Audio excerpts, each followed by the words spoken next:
성삼위 하나님의 큰 은혜와 또 사랑이 넘치는 그런 시간이 되기를 주님의 이름으로 축복합니다.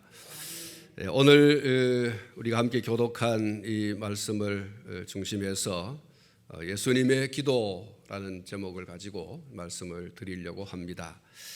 예수님의 기도는 예수님의 사람들인 당시의 제자들뿐만 아니라 오늘 우리 모두의 영원한 기도 모범이고 기도의 모델이라고 할 수가 있겠습니다. 기도는 하나님과의 만남이고 또 하나님과의 교제고 하나님과의 대화이면서 또 하나님과의 소통이다. 우리가 이렇게 잘 알고 있습니다. 그리고 그것은 하나님과 더욱 가까워지는 비결이 되어지는 것이죠. 결국 예수님은 성부 하나님과 가장 친밀한 관계를 가지셨다. 그것을 지상에 계실 때 제자들에게 잘 보여주셨고 우리는 기록된 성경을 통해서 또한 잘 알게 되어집니다. 아무리 친밀하다고 하는 관계에 놓여 있는 사람도 만나지 않고 대화하지 않고 교제가 없고 소통이 없으면 결국 거리감이 생길 수밖에 없습니다. 거리가 먼 사람도 이렇게 만나고 교제하고 대화하고 소통하고 이렇게 하면 점점점 가까워지는 친밀한 사이가 되어지는 것입니다. 그래서 예수님의 기도를 오늘 본문 39절에 보면 습관을 따라 이렇게 말씀을 하고 있지요. 여기 습관을 따라라고 하는 이 말은 예수님에게 있어서 기도는 일상이었다. 이렇게 해석을 할 수가 있겠습니다. 예수님에게 있어서 기도란 뭐냐? 매일 반복되는 보통의 일이다. 이 일상이라고 하는 것이 바로 그거지 않습니까? 매일매일 일어나는 반복적인 어떤 보통의 일, 매일매일 그냥 우리가 일어나면 밥을 먹고 또 세수를 하고 또 주어진 어떤 스케줄에 따라서 이렇게 일을 하지 않습니까? 예수님에게 있어서 기도는 그런 보통의 일이다. 특별한 일이거나 또 작정하고 이렇게 하는 그런 일이 아니라는 것이죠. 어떤 예수님에게 있어서 이 기도는 어떤 행사 그런 것이 아니었다. 예수님의 이 기도는 습관을 따라, 그러니까 하루의 어떤 일상이지 그게 특별하거나 어떤 행사이거나 그런 것이 아니었다라고 하는 것을 오늘 이 본문 39절에서 잘 말씀해 주고 있습니다. 매일매일 기도로 시작하고 또 기도로 마무리하는 것, 그것은 예수님에게 있어서는 특별한 일이 아니었다. 그것은 일상이었다는 것입니다. 물론 예수님께서 특별히 기도하신 때가 있었습니다. 작정하고 기도하신 때가 있었죠. 제자들을 세우는 일이라든지 또 공생의 사역을 시작하신다든지 또 십자가를 앞에 두고 마지막 지상에서의 사역을 마무리하는 이런 일들은 예수님께서 특별히 시간을 정해서 40일 금식하면서 기도한다든지 밤을 지새우면서 또 기도하신다든지 이런 기도를 예수님께서 하신 적이 있습니다. 그러나 이와 같은 기도는 앞에서 말씀을 드린 것처럼 아주 중요한 일이 있을 때 그렇게 하셨고 평소에는 하루도 빠짐없이 기도의 시간을 할애했다. 하나님과의 교제, 하나님과의 그 만남, 하나님과의 대화, 하나님과의 소통을 계속 이렇게 하셨다. 이렇게 오늘 이 39절에서 말씀을 해주고 있는 것입니다. 사랑하는 성도 여러분, 기도가 일상이 되어질 수 있기를 축복합니다. 보통의 일이다. 우리의 기도 생활은 보통으로 하는 것이지 특별한 것도 아니고 이벤트도 아니다. 이렇게 여러분, 그리고 또 예수님처럼 뭐 특별한 어떤 중요한 일이 있을 때는 시간을 특별히 할애해서 그렇게 금식하며 기도하든지 혹은 그 기도의 시간을 정해서 한다든지 뭐 이렇게 기도할 수 있지만, 그러나 우리의 기도가 거기에만 매여 있는 것이 아니라 일상이다. 그냥 매일매일 반복되는 그런 보통의 일이다. 이렇게 우리의 기도 생활이 이어져야 하는 것입니다. 숨을 쉬지 않고 살아갈 수 없듯이 하나님과의 만남과 교제, 하나님과의 대화, 하나님과의 소통이 없이는 단 하루도 살 수 없다. 이것이 오늘 저와 여러분들의 기도해야 할 당연성, 당연한 이유로 제시할 수 있어야 되겠고, 또 우리가 믿음으로 이것을 받아들여야 할 것입니다. 호흡 없이 우리가 어떻게 살아갈 수 있겠습니까? 숨만 쉬면 죽습니다. 그래서 아주 우스갯얘기로 오래 살고 싶거든 계속 숨 쉬어라 이렇게 얘기하시는데, 숨을 뭐 쉬고 싶다고 해서 쉽니까? 또 안 쉬고 싶다고 해서 안 쉬겠습니까? 중환자실에 들어가면 숨을 쉬고 싶어도 못 쉬기 때문에 산소호흡기를 꽂아서 강제적으로 숨을 쉬게 하지 않습니까? 아무튼 여러분, 숨 쉬지 않으면 죽습니다. 호흡하지 않으면 죽습니다. 마찬가지로 기도가 우리의 영적 호흡이라고 하는데, 우리는 하나님 없이는 단 한순간도 살아갈 수 없는 사람인 것을 인정하고 기도의 당연성을 붙잡고 기도할 수 있는 저와 여러분이 될 수 있기를 축복합니다. 두 번째로 예수님의 기도하시는 모습은 겸비 그 자체이다라고 할 수가 있습니다. 오늘 보면 41절 말씀에 보면 무릎을 꿇고 기도하여라고 하는 말씀이 있습니다. 우리가 기도하는 기도의 대상은 창조주 하나님이시죠. 우리의 왕 되시고 우리의 주인 되신, 우리를 창조하신 분이 우리의 기도의 대상인 것입니다. 이런 하나님 앞에 서는 우리의 자세가 바로 어떠해야 하는가? 예수님께서 우리에게 잘 보여주셨습니다. 예수님과 하나님과의 관계는 아버지와 아들의 관계이지 않습니까? 그럼에도 불구하고 예수님이 그 아버지 앞에 엎드릴 때, 아버지 앞에 기도할 때 오늘 이 모습을, 이 자세를 취했습니다. 무릎을 꿇고 기도했다고 그러지 않습니까? 이것을 한마디로 말하면 예수님의 겸비, 자기 낮춤, 겸손 이렇게 표현할 수가 있겠습니다.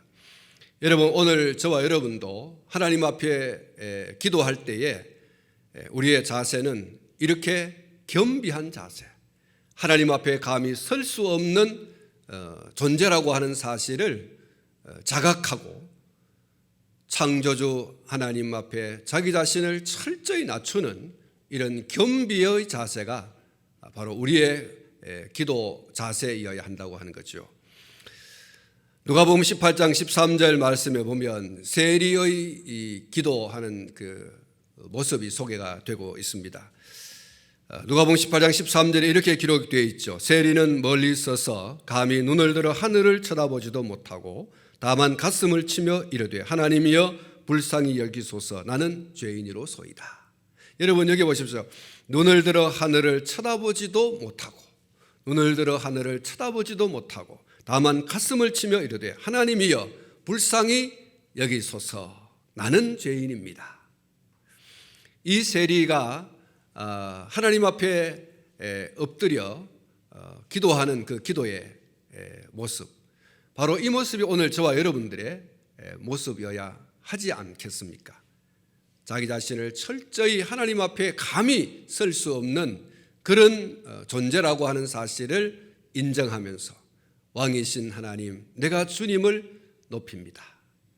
그 하나님 앞에서 오늘 저와 여러분들이 이런 모습, 예수님께서 말씀을 드린 것처럼 하나님의 아들이지 않습니까? 하나님의 아들이 아버지 하나님을 만나는 그 자세가 이토록 자기 자신을 낮추는 겸비의 자세라고 한다면 오늘 저와 여러분들은 더 낮아져야 되지 않겠습니까? 더 낮아져 예수님의 이 모습을 모델로 삼아서, 모범으로 삼아서 우리도 하나님 앞에 엎드릴 때 이런 모습으로, 물론 우리가 여러 기도의 자세들이 있습니다만 우리의 마음의 자세가 이러해야 되는 것이죠. 굳이 우리가 무릎을 꿇어 그 기도가 상당히 좋은 것입니다. 또 그런 환경과 상황이 안 되었을 때에는 우리의 마음 자세가 하나님 앞에 철저히 낮추는 이 겸비, 겸손의 자세를 우리가 가져야 되겠다라고 하는 것이죠. 세 번째로 예수님의 이 기도는 하나님과 따로 단독자로 만나는 그런 만남의 시간이었습니다. 오늘 보면 41절 말씀에 보면 그들을 떠나 돌 던질 만큼 가서 이렇게 말하고 있습니다. 우리가 때로 합심해서 손을 잡고 이렇게 또 기도할 수도 있지만 때로는 하나님과 고독한 단독자로서의 만남, 하나님과 나와만의 그 1대1 만남, 이 만남을 예수님께서 보여주신 것이지 않습니까? 오늘 저와 여러분들도 이런 자세로 예수님께 기도할 필요가 있겠다. 예수님께서 기도하시기 위해서 제자들 가운데 세 사람을 따로 떼어서 데리고 갔지요. 데리고 갔지만 그 사람들과 함께 기도하기보다는 그들과 좀 더 떨어져 나가서 이렇게 돌 던질 만큼 거리를 두고 예수님께서는 아버지 하나님과 이렇게 단독자로 이렇게 만나서 교제하고 대화하고 소통하는 이런 모습을 보여주었습니다. 하나님과 나와의 그 사이에 이루어지는 단독, 소위 대담, 하나님과 나와의 단독자로 만나는 이 만남, 이것이 어떤 의미에서 진정한 만남이고 또 교제고 또 대화하고 소통이라고 할 수가 있는 것입니다. 중요한 문제일수록 더더욱 그렇게 해야 합니다. 오늘 예수님께서 십자가를 앞에 둔 그런 마당이지 않습니까? 예수님께서 이 세상에 오셔서 이루셔야 할 최종적인 그 사역, 십자가에 당신의 몸을 내어 맡기고 살과 피가 찢겨지고 흘려지는 그런 십자가의 모진 고난을 앞에 두고 있습니다. 사역의 그 마지막 정점에 이르러서 그건 너무너무 중요한 것이죠. 하나님의 구원 계획이 온전히 이루어지는 바로 그 순간이지 않습니까? 이건 너무나 중차대한 그런 문제죠. 예수님께서 이렇게 아버지 하나님과 둘만 단독으로 만나는 그 만남의 시간을 가졌습니다. 그래서 여러분, 우리의 인생길에 있어서 정말 중요한 어떤 문제가 대두가 되어졌을 때 우리가 하나님과 나와의 그 1대1 만남은 절대 필요하다. 하나님과 나와의 만남을 통해서 정말 처절하게 그 문제를 내어놓고 하나님과 씨름하는 이런 그 만남의 시간이 얼마나 중요한가라고 하는 것을 예수님께서 보여주셨습니다. 우리 신앙의 선배인 히스기야 왕이 그랬습니다. 이사야서 38장 2절에 히스기야가 얼굴을 벽으로 향하고 여호와께 기도하여라고 했습니다. 이 히스기야 왕 주변에는 많은 사람들이 있습니다. 많은 조언자가 있고 또 많은 상담자가 있고 많은 만조 백관이 있습니다. 그러나 그들과의 만남과 대화와 또 상담, 조언 이런 것들보다도 더 훌륭한, 더 탁월한, 비할 수 없는 그런 차원 높은 상담자, 내가 안고 있는 문제를 완전히 해결해 주실 수 있는 그분, 하나님과 마주하는 이 히스기야의 모습을 볼 수가 있습니다. 히스기야가 얼굴을 벽으로 향하고 여호와께 기도하여 오직 하나님만 바라보겠다고 하는, 오직 하나님께로부터 나오는 그 말씀만 듣겠다고 하는 이 히스기야의 태도이죠. 오직 내가 살고 죽는 것 하나님 당신에게 달려 있습니다. 오직 주만 바라봅니다. 이 모습이 오늘 이사야 38장 2절에 있는 히스기야가 얼굴을 벽으로 향하고 여호와께 기도했다라고 하는 것이죠. 자신의 생사 문제가 걸려있는 너무나 중요한 문제 앞에 히스기야는 하나님 앞에 홀로 단독자로 그렇게 고독하게 섰습니다. 그것은 그의 문제를 해결하는 해답의 통로가 되었습니다. 여러분 가운데 너무나 중요한 문제가 생길 때 그것이 개인적이든 혹은 가정적이든 그것이 또 다른 어떤 공동체의 문제이든 여러분 자신과 관련되어져 있는 관계가 되어져 있는 어떤 중요한 문제가 걸려 있을 때 여러 이야기를 들을 필요도 있겠지만 여러분 그 여러 이야기보다도 더 중요한 한 분이 계십니다. 내 인생의 문제를 능히 100% 해결해 주실 수 있는 그분이 계십니다. 바로 창조주 하나님이신 줄 믿습니다.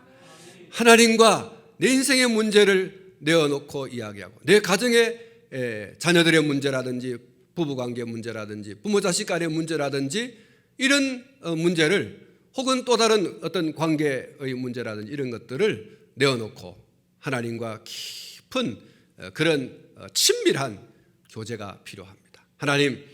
하나님의 말씀을 듣고 싶습니다. 하나님의 가르침을 받고 싶습니다. 하나님께서 내게 주시는 그 답을 얻고자 원합니다. 어떻게 할까요? 이런 자세죠.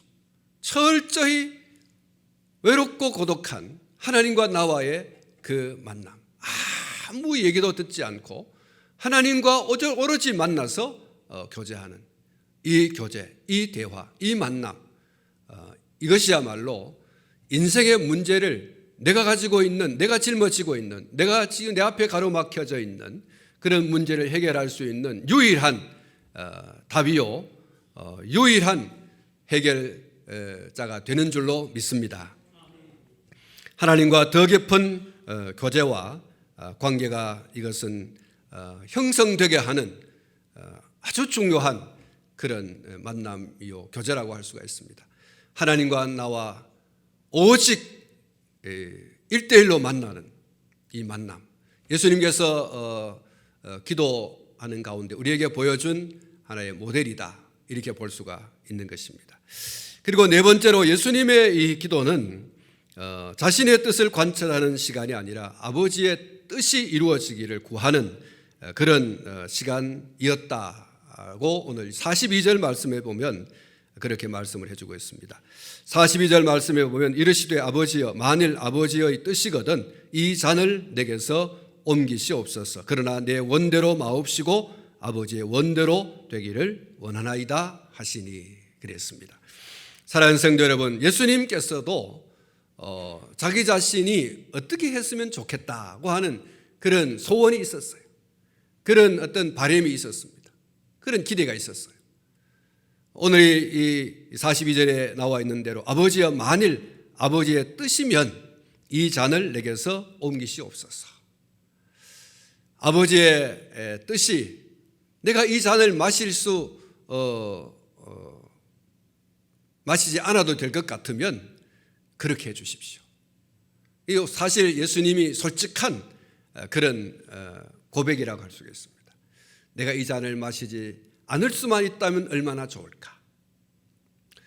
이렇게 예수님께서는 자신의 소원이 있었음에도 불구하고 자신의 소원을 전적으로 아버지의 뜻에 흡수시키는 이런 기도로 기도의 줄을 잡으시는 이것을 우리에게 보여주시고 있습니다. 우리의 기도도 그렇게 되어져야 할 것입니다. 우리는 우리 각자가 원하는 것 이렇게 해주시면 가장 좋겠다고 여기는 것이 있을 겁니다. 우리가 하나님 앞에 기도할 때에 기도의 줄을 먼저 아버지의 뜻대로 되기를 원한다라고 하는 것보다는 내가 이렇게 해주시면 얼마나 좋겠습니까? 라고 하는 자기의 기대와 자기의 소원과 자기의 어떤 그 목적이 있습니다. 뭐 사업하시는 분들, 공부하는 학생들 또 결혼 정년기를 앞둔 우리 처녀 총각들, 부모가 자식에게 바라는 것들, 이런 것들을 하나님 앞에 올려드릴 때 자기의 소원, 자기의 기대, 자기의 바람, 이런 것들을 아뢰일 수밖에 없어요. 그러지 않겠습니까? 우리가 기억해야 할 것이 있습니다. 마태복음 7장 11절 말씀에 너희가 악한 자라도 좋은 것으로 자식에게 줄 알거든 하물며 하늘에 계신 너희 아버지께서 구하는 자에게 좋은 것으로 주시지 않겠느냐. 할렐루야. 여러분, 우리의 기도가 여기에 정말 확신을 가지고 있고 또 여기에 정말 우리가 꽂혀 있다고 하면 우리가 예수님처럼 기도할 수 있을 것입니다. 내 소원이, 내 기대가, 내 바람이 이런 것이긴 하지만 아버지의 뜻대로 되기를 원하나이다. 그것이 설사 십자가라고 할지라도 그것을 통하여 이루실 하나님의 놀라운 계획과 그 뜻이 계시기 때문에 내가 원하는 것이 십자가 지지 않는 것이라고 하지만 그러나 그 십자가를 통해서 아버지의 뜻, 아버지의 그 놀라운 계획이 성취되어진다면 나는 괜찮습니다. 우리는 틀림없이 그렇게 기도할 수 있을 것입니다. 하늘에 계신 너희 아버지께서 구하는 자에게 좋은 것으로 주시지 않겠느냐. 좋은 것 주시기 때문에 그렇습니다.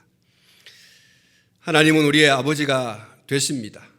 그래서 우리에게 어떻게든 좋은 것 주시려고 하시는 분이시죠. 우리는 우리의 기도가 우리의 소원을 이루는 것이 아니라 하나님 아버지의 뜻이 이루어지는 것으로 귀결되어질 수 있도록 그렇게 기도해야 할 것입니다. 비록 그것이 앞에 말씀을 드린 것처럼 좀 내가 원하는 방향이 아니고 내가 기대하는 그런 어떤 것이 아니라고 할지라도 내가 생각하기에 이렇게 해주시면 이것보다 더 좋은 것이 없다고 할 그런 어떤 것이라고 할지라도 하나님께서 내가 너를 향하여 원하는 것이 있다. 그래서 내가 원하는 것이 아니라 할지라도 주님, 아버지 하나님, 아버지의 뜻대로 되기를 원합니다. 왜 그렇습니까? 그것을 내가 생각하기에는 별로 안 좋은 것이고 내가 기대하는 바와 전혀 다른 것이라 할지라도 그것을 통하여 이루실 하나님의 놀라운 일, 합력하여 선을 이루시는 하나님의 역사 때문에 그렇습니다. 내가 생각하기에는 안 좋은 거지만 그 하나님께서 이루어주시는 것이 내 삶에 너무너무 좋은 것이기 때문에 할렐루야. 우리의 기도가 여기에 여러분 꽂혀 있어야 됩니다. 우리의 기도가 여기 이렇게 귀결이 되어져야 됩니다. 내가 원하는 것 있지만 그러나 아버지의 원대로 되기를 원합니다. 사랑하는 성도 여러분, 결코 우리에게 나쁜 것이 아닙니다. 내가 기대하는 것이 아니라고 할지라도, 내가 소원하는 것이 아니라고 할지라도, 내가 바라는 것이 아니라고 할지라도 결과적으로 하나님께서는 우리에게 좋은 것 주시는 분이시기 때문에 더 좋은 결과를 가져오는 그런 응답인 것을 믿으시기를 축원합니다. 사랑하는 성도 여러분, 예수님의 십자가는 결국 하나님께 영광이 되고 죄와 사망과 사단의 권세 아래, 지옥의 권세 아래 있는 오늘 우리 인생들에게 있어서는 구원의 길이 열리는 것이지 않겠습니까? 또 예수님께서는 십자가에 달려 죽으심으로 끝이 난 것이 아니라 그 십자가를 통해서 아버지의 뜻이 이루어지고 부활을 통하여 영광을 얻으시고 하나님 보호자 우편에 앉으시고 모든 무릎으로 예수의 이름에 꿇게 하시고 모든 사람의 입을 통하여 하나님 주님을 향해서 예수님을 향해서 주라 이렇게 시인할 수밖에 없는 그런 영광을 예수님께서는 얻으셨지 않습니까? 그러니까 십자가라고 할지라도 손해가 아니에요. 십자가라고 할지라도 그것이 잘못된 것이 아니라 오히려 합력하여 선을 이루시는 그런 하나님의 놀라운 소위 말해서 어메이징, 놀라운 거예요. 하나님의 놀라운 역사가 우리의 삶 가운데 이루어지는 것입니다. 내가 좋아한다, 내가 기대한다, 내가 바란다라고 하는 것은 오히려 우리에게 어쩌면 어린아이의 손에 칼이 들려지는 것과 같은 그런 위험한 것일 수도 있는 것이죠. 그것이 나를 무너지게 하는 선악과가 될 수도 있는 것입니다. 그래서 내가 기대하고 소원하고 바라는 것이 아니라고 할지라도 하나님이 원하시는 것이라고 하면, 하나님의 뜻이라고 하면 나는 그것을 100% 수용하겠습니다. 이것이 예수님께서 우리에게 보여주신 감람산에서의 기도의 모델입니다. 모범적 모델이죠. 오늘 저와 여러분도 이렇게 하나님 앞에 기도할 수 있기를 축복합니다. 그리고 다섯 번째로 예수님은 기도하실 때 기도에 전력을 다 쏟으시는 그런 기도를 우리에게 보여주셨습니다. 44절 말씀을 보시면 예수께서 힘쓰고 애써 더욱 간절히 기도하시니 땀이 땅에 떨어지는 빗방울같이 되더라. 할렐루야. 이 부분에 대해서 이 호크마 주석을 보면 예수님의 이 기도의 장면을 단장의 기도 이렇게 표현했어요. 단장이 뭐죠? 이 단장이라고 하는 것을 제가 사전을 찾아보니까 창자가 끊어질 듯, 창자가 끊어질 듯 하는 것. 예수님의 이 감람산에서의 이 기도는 보통의 기도가 아니었다.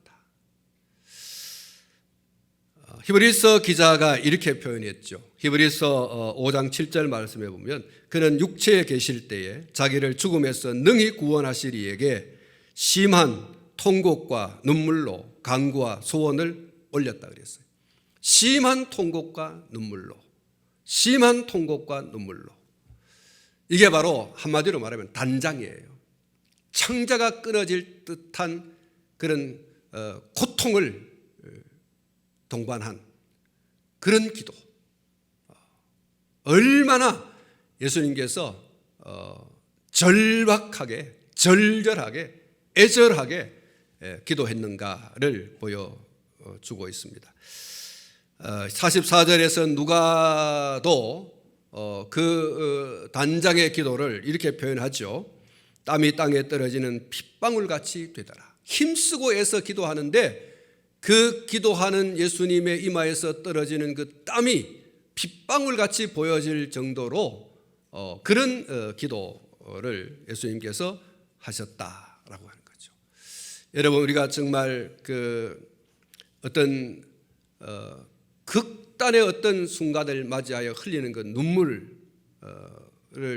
보면 그 눈물을 흘리는 사람의 눈에 막 충혈이 되어가지고 그 충혈된 눈에서 흐르는 그 눈물이 핏방울 같이 보여질 수 있어요. 온 힘을 쏟아서 흘리는 그 땀, 핏방울처럼 될 수가 있어요. 그만큼 예수님의 기도는 전심전력하는 그런 기도였다. 땀이 솟구쳤고 눈물이 쏟아지는 전심의 소름이 돋을 정도의 울부짖음이 섞인 기도. 이것이 겟세마네 감람산에서 올려드린 예수님의 십자가를 앞에 둔 기도였다. 이렇게 볼 수 있죠. 여러분, 예수님의 이 기도가 정말 견디기 어려운 그런 기도였는데 이 기도를 돕는 이가 있었어요. 43절 말씀에 보면 천사가 하늘로부터 예수께 나타나 힘을 더하더라. 예수님이 단장의 기도를 끊임없이 계속해서 이렇게 할 수 있었던 그 동력이 바로 아버지의 도우심, 아버지께서 보내시는 천사들이 와서 예수님의 그 기도하는 힘을 도왔어요. 예수님의 40일 금식 기도할 때에도 마찬가지죠. 천사들이 돕더라.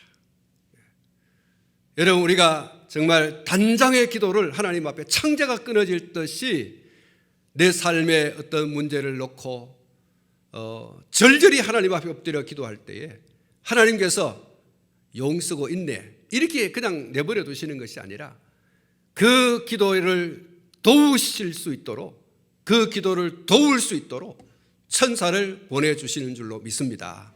그래서 그 기도에 승리할 수 있도록, 기도에 승리할 수 있도록 이렇게 도우시는 하나님이신 거죠. 여러분, 천사가 와서 돕지 않으면 안 될 정도의 단장의 기도, 하나님의 아들이 사람을 위해서 사람이 된 것만 해도 엄청난 자기 비하이죠. 하나님의 아들이 사람을 위해서 사람이 된 것만도 그렇게 정말 엄청난 사건인데, 사람들의 죄 문제를 해결하려고 죽으시는 하나님의 아들이 사람에 의해서 체포를 당하시고 사람들의 온갖 희롱과 멸시와 그리고 살점이 뚝뚝 떨어지는 채찍에 맞아 피를 흘리고 손과 발에 대못이 박히고 옷이 벗겨진 채로 십자가 위에 달려 죽임을 당하셔야 합니다. 그것을 어떻게 참고 이겨낼 수가 있겠습니까? 내가 왜? 이러지 않겠어요? 내가 왜? 성경은 예수님께서 죄 없다고 그러잖아요. 우리와 똑같은 사람이지만 예수님께서는 죄가 없다고 그랬어요. 그런 예수님이 왜? 내가 왜 이 인생들에게 체포를 당하고, 왜 내가 이 인생들에게 불법적인 감금을 당하고 불법적인 재판을, 그리고 또 재판을 받기 전에 사람들에게 매를 맞고 희롱당하고 침뱉음 당하고, 내가 왜? 사랑하는 성도 여러분, 그런 모든 것을 당신이 짊어지고 가셔야 되는 그 순간이 앞에 놓여 있습니다. 그런 가운데 예수님께서 적당하게 이렇게 기도하는 흉내나 내고 이벤트나 하고 그래야 되겠습니까? 그럴 수 없는 것이죠. 절절하게 땀이 빗방울처럼 보일 만큼의 진액을 쏟아내면서 하는 그런 기도, 심한 통곡과 눈물로 기도하지 않으면 안 되는, 창자가 끊어질 듯한 이런 아픔을 동반한, 고통을 동반한 기도를 하지 않으면 안 되는 그런 기도를 우리 주님께서 넉넉히 감당하셨습니다. 천사의 도움으로, 천사의 도움, 힘을 돕더라 그랬어요. 기도를 도와주는 천사의 도움을 통해서 예수님께서는 능히 그 단장의 기도를 승리하셨습니다. 사랑하는 성도 여러분, 예수님께서 그랬습니다. 겟세마네 동산에서 기도하고 난 이후 사랑하는 제자 가룟 유다에 의해서 이제 체포를 당하지 않습니까? 앞잡이, 예수님을 잡으러 오는 앞잡이 노릇을 한 사람이 가룟 유다입니다.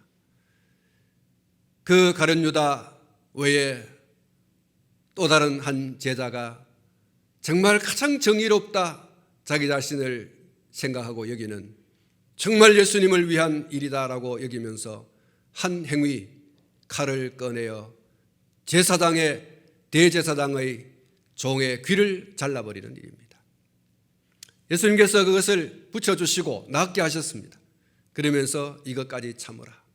내가 지금이라도 당장 아버지께 구하여 하늘에 12영 더 되는 천사를, 하늘 군대를 동원하여서 내가 이들을 다 진멸할 수 없을 것 같으냐. 충분히 예수님께서는, 여러분, 하늘 군대의 총사령관이 예수님이지 않습니까? 한마디라도 말씀하시면 당장이라도 12영 더 되는 엄청난 수의 그런 군사를 동원할 수 있습니다.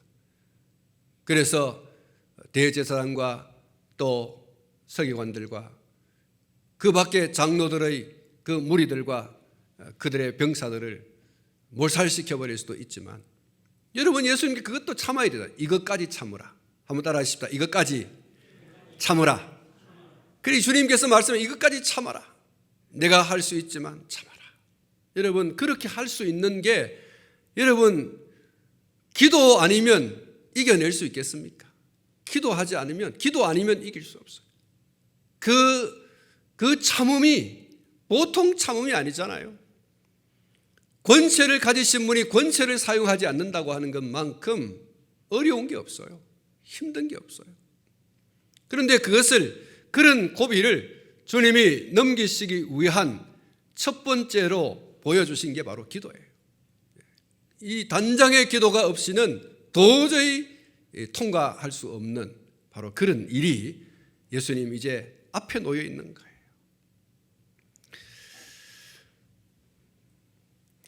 그래서 예수님께서는 눈물과 통곡으로 기도할 수밖에 없었고 창자가 끊어질 것 같은 고통을 동반한 이 단장의 기도를 할 수밖에 없었습니다.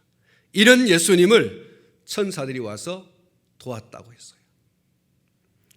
여러분, 우리가 처절하게 기도할 때 하나님께서 아까 말씀드린 것처럼 용서고 있구나, 그 정도로 하나님께서 그냥 내버려 두시는 게 아니에요.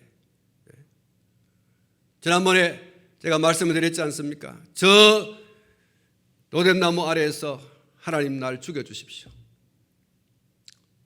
이세벨이 선지자도 다 죽여버리고 내 혼자밖에 안 남았어요. 나는 이제 정말 나설 수 없습니다. 이러면서 막 죽기를 간구하는 이 엘리야 선지자에게 하나님께서 어떻게 하셨습니까? 떡도 주시고 물도 주시고 구운 떡을 주시고 물을 주시고 그 힘을 내도록 우리 하나님께서 어루만져 주시고 안다. 내가 다 안다. 그렇게 주님께서 엘리야를 위로해 주시고 힘을 얻고, 그래서 하나님이 주시는 그 힘을 얻어서 어떻게 했다고 그랬어요? 40주야를 걸어서 하나님의 산에 갔다 그랬어요. 하나님이 위로해 주시고 격려해 주시고 새 힘을 주시니까 40주야를 걸어가는 것이 구름 위를 걷는 것 같이 걸어간 거예요. 할렐루야. 하나님은 우리가 널브러져서 막 도저히 내가 못 살겠다, 하나님 도와주지 않으면 안 되겠습니다 하고서 막 전력을 다해서 전심을 다해서 우리가 하나님 앞에 심한 통곡과 눈물로 단장의 기도를 드리면 하나님께서 우리를 도우실 줄로 믿습니다. 반드시 하나님 도우세요. 하나님께서, 예수님께서 십자가 앞에 놓고, 그 십자가 그냥 십자가가 아니잖아요. 앞에 말씀을 드린 그런 여러 가지 일들이 있어요.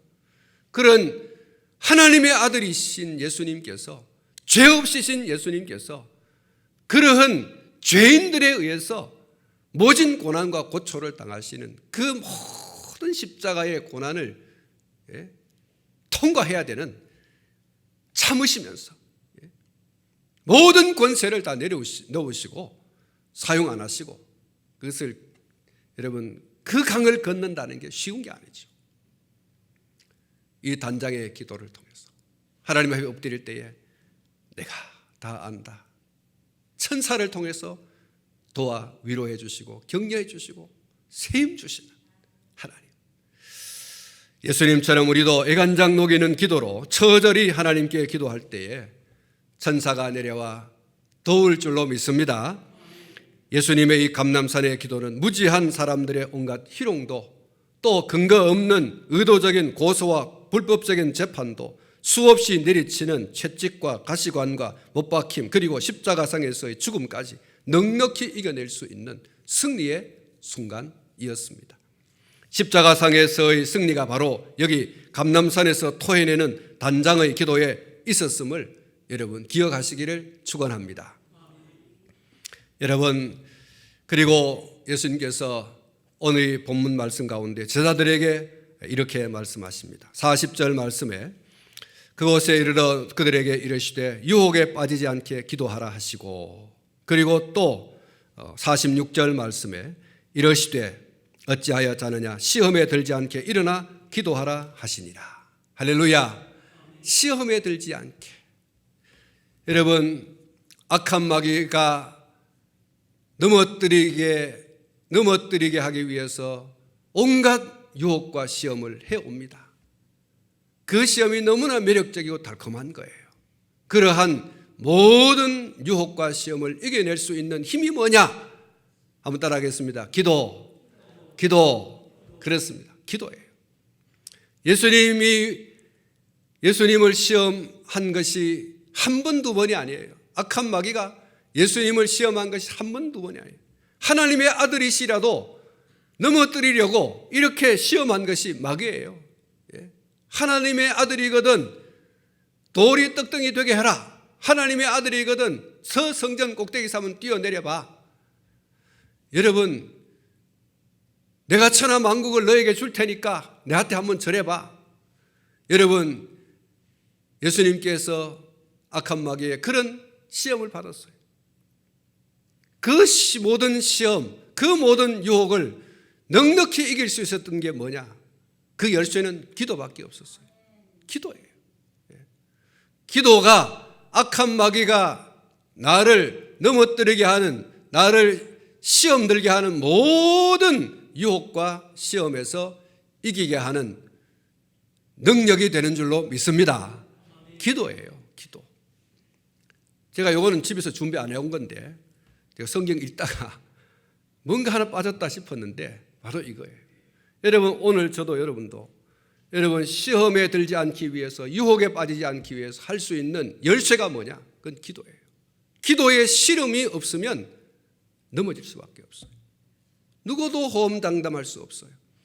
여러분, 이 겟세마네 이 감람산에서의 기도, 예수님께서 기도하자 하고서 데리고 갔는데 이 제자들이 육신이 피곤한지 하여튼 졸고 자고 그랬어요. 그 밑에 있는 제자들은 두말할 것도 없어요. 볼 것도 없어. 그런데 여러분, 데리고 간 제자들뿐만 아니라 데리고 가지 않는 제자들까지를 포함해서 예수님께서 십자가에 달려 돌아가시는 그 밤에 어떻게 됐어요? 호언장담하면서 주님, 나는요 주님 죽는 데까지 가겠습니다. 이것은 베드로가 대표로 한 얘기고 다른 제자들도 마찬가지예요. 저도요 하고 다 숟가락 하나씩 올렸어요. 그런데 여러분 어떻게 됐어요? 다 뿔뿔이 살 길을 찾아서 예수님은 뭐 십자가에 달려 죽든지 말든지 우린 알아서 살 길 찾아가자 하고서 다 갔어요. 베드로는 더더욱 한 걸음 더 나가서 나 예수 모릅니다. 나 몰라요. 나 모른다니까 3번이나 얘기했어요. 기도해야지만 승리할 줄로 믿습니다. 유혹에 빠지지 않는, 시험에 들지 않는 이 비결은 기도에 있다. 예수님께서 그 열쇠를 얘기했어요. 그 열쇠를 얘기했어요. 여러분, 이 열쇠는 오늘 저와 여러분도 가지고 있어야 될, 잃어버려서는 안 될 열쇠인 것을 믿으시기를 축원합니다. 여러분, 새벽을 좀 깨워주시고, 새벽을 좀 깨워주시고, 여러분 아침에도 점심때도 저녁때도 여러분 우리 신앙의 선배들은요 그렇게 하나님을 만났어요. 하나님을 만났어요. 우리는 예수 그리스도 안에서 성령으로 무시로 기도할 수 있는 이런 은혜를 받은 자들인 줄 믿습니다. 여러분, 언제 어디서나 하나님은 열려 있습니다. 열려 있어요. 언제나 열어놓았어요. 그러므로 여러분, 기도에 오늘 저와 여러분이 인생을 걸고 이것이 열쇠구나. 시험에 들지 않고 악에 빠지지 않는, 유혹에 빠지지 않는 바로 유일한 열쇠가 바로 이거구나. 자신만만할 수 없어요. 하나님의 도우심 아니면 나는 유혹에 빠질 수밖에 없고 하나님의 도우심 아니면 시험에 넘어질 수밖에 없으니 하나님이여 도와주시옵소서. 여러분, 이거지 않습니까? 이게 열쇠예요. 누가 여러분 안 넘어질 만한 자신이 있겠습니까? 베드로만큼 우리가 예수님을 가까이 가 있습니까? 그러지 않잖아요. 그렇게 예수님 가까이 따라다니던 베드로도 부인했어요. 예수님 저주까지 했어요. 호언장담했잖아요. 다른 사람 몰라도 주님, 나는요 주님 죽는 데까지 가겠어요. 그럴 일은 없습니다. 주님, 내가 주님을 부인하다니요, 천만의 말씀입니다. 이랬던 베드로, 여인의 말, 이 소녀의 말 한마디에 가장 손사래를 치면서 고개를 가로저으면서 나는 예수 모른다. 아니, 같이 있는 거 봤는데 당신 눈이 잘못됐다고. 이렇게 철저하게, 여러분 3번이랑 3이라는 숫자는 완전수예요. 성경이 말하는 완전수예요. 그러니까 아주 철저하게 완벽하게 그냥 완전하게 부인했다는 거거든요. 아주 철저하게 그렇게 부인했다는 거예요. 이런 베드로입니다. 결국 여러분 그렇게 나올 수밖에 없었던, 뻔한 결과가 나올 수밖에 없었던 게 어디에 있었다? 기도예요. 기도하지 않은 거예요. 예수님께서 말씀하셨잖아요. 유혹에 빠지지 않게, 시험에 들지 않게 하기 위해서 기도해라 그랬어요. 여러분, 유혹에 손길이 많습니다. 시험 들게 할 것들이 너무 많이 있습니다. 능히 이겨내는 저와 여러분들이 되기 위해서 뭐 해야 된다? 기도해야 된다. 할렐루야. 기도가 승리의 관건입니다. 사랑하는 성도 여러분, 우리의 구원이 절대 값싼 구원이 아닙니다. 하나님의 아들이 대신해서 죽은 죽음으로 얻어진 겁니다. 그 죽음도 단순한 죽음이 아닙니다. 죽는 것보다 더한 눈물과 통곡이 번복된 단장의 기도를 통과한 십자가의 죽음이었습니다. 죄 없으신 이가 죄 있는 자를 살리려고 모진 고초를 당하시고 죽어주신 대속의 죽음이었습니다. 우리의 구원이 이렇게 값비싼 것이라고 하는 사실을 명심해야 합니다. 그리고 사실상 인간이 생각하는 값으로는 결코 환산할 수 없는 엄청난 가치인 것을 잊지 말아야 됩니다. 그리고 그 단장의 기도를 기억하고 오늘 우리도 단장의 기도로 모든 고난과 역경을 이겨내는 그런 주인공이 되시기를 주님의 이름으로 축복합니다.